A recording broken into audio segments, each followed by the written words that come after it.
I just have to paint this Bilka doors because they were actually getting rusty and peeling. So I had to strip all the material.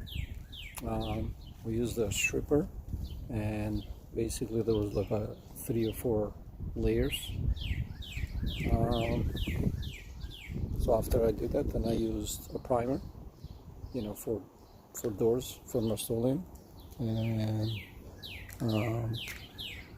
I gave this about 2 coats with a sprayer because this actually finishes nice and easy and quick.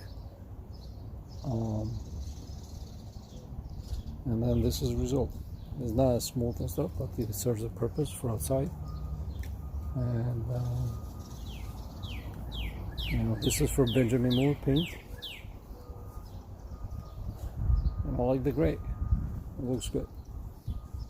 And this is Tino and Home Improvement LLC. Thanks.